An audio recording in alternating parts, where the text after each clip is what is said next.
डोलारेस ने वाइकर की तरफ देखा और शर्मा के कहा, वाइकर, असल में मैं तुमसे कुछ कहना चाहती हूँ। ये वो हिचकिचाहट के साथ कहा।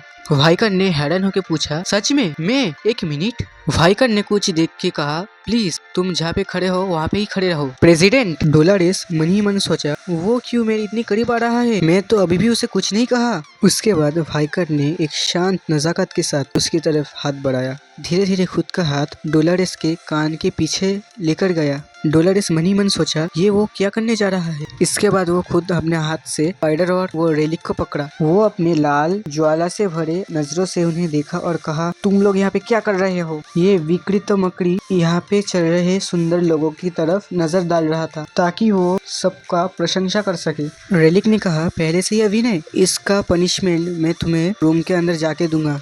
उन दोनों ने एक साथ चिल्लाया, वाइकर! वाइकर ने हंसी के साथ कहा, तुम्हारे कान के पीछे एक बग था, वही मैं हटाना चाह रहा था। अगर तुम्हें इसके लिए अनकंफर्टेबल फील हुआ उसके लिए सॉरी। डोलारेस शर्मा के कहा, नहीं कोई बात नहीं, थैंक यू। वाइकर ने पूछा, तुम क्या बोलना चाह रहे थे, कहो। डोलारेस शर्मा के कही, मैं तुम्हें कुछ कहना चाह रही थी। वो घबराहट के साथ हाथ फैला के बोली, नहीं नहीं, ये कोई अद्भुत बात नहीं है।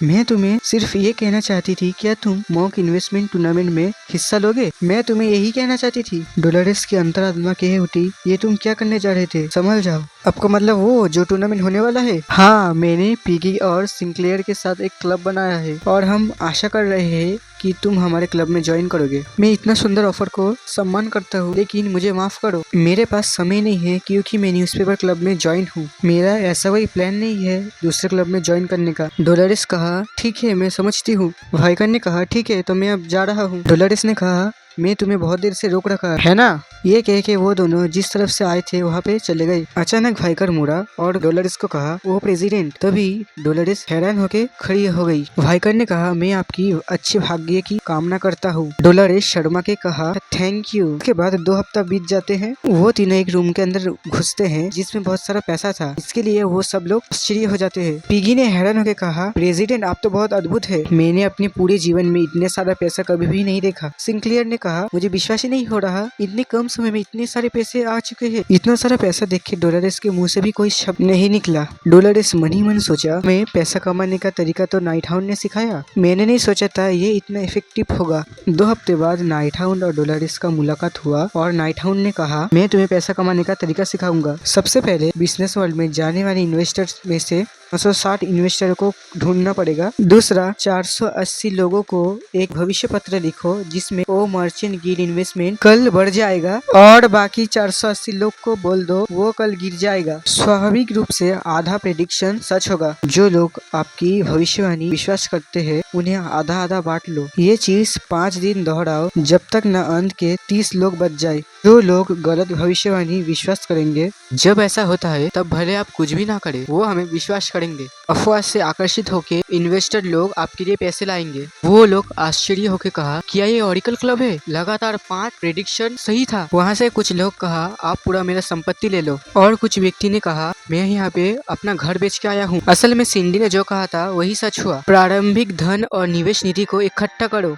और व्यापारी नेता सिंडी के साथ निवेश करो जो पश्चिमी जंगल में व्यापार करता है। डोलारेस ने नाइट हाउंड को कहा, आप हमें एक बिजनेस में इन्वेस्ट करने बोल रहे हैं जो निश्चित ही नहीं है। निवेशक निश्चित रूप से पीछे हटेंगे। अगर हम हार जाते हैं तो रकम बहुत बड़ी हो जाएगी। नाइट हाउंड ने कहा, मैं उसकी व्यावसायिक पुष्टि करता हूँ, आप शायद अकल्पनीय पैसा प्राप्त करेंगे। डोलारेस ने सोचा, ये शायद अकल्पनीय है। वो तीनों पैसा को देख के पागल हो गए और पिगी ने कहा, ये देखो, हम पैसे में तैर भी सकते हैं। और सिंक्लियर ने कहा, ये देखो, ये तो पैसे का बिस्तर है, पैसे का बिस्तर। डोलारेस ने सोचा, नाइट हाउंड की शक्ति कितनी दूर तक है। एक चांदनी रात में एक भव्य इमारत दिखाया जाता है। उस बड़े इमारत के एक छोटे से खिड़की से एक लड़की ने हाथ बढ़ाया। ये क्या? ये तो डोलारेंस है। डोलारेंस ने कहा, नाइट हाउंड, क्या तुम यहाँ हो? डोलारेंस ने खिड़की से झांक के नाइट हाउंड की तरफ देखा। नाइट हाउंड ने शांत पूर्वक शब्दों से कहा, तुम थोड़ा लेट कर चुकी हो। डोलारेंस ने हिचकिचाहट के साथ कहा, सॉरी, मैं डॉम मास्टर से बच रहा था इसलिए थोड़ा लेट हो गया। डोलारेंस एक जगह बैठी और नाइट हाउंड को कहा,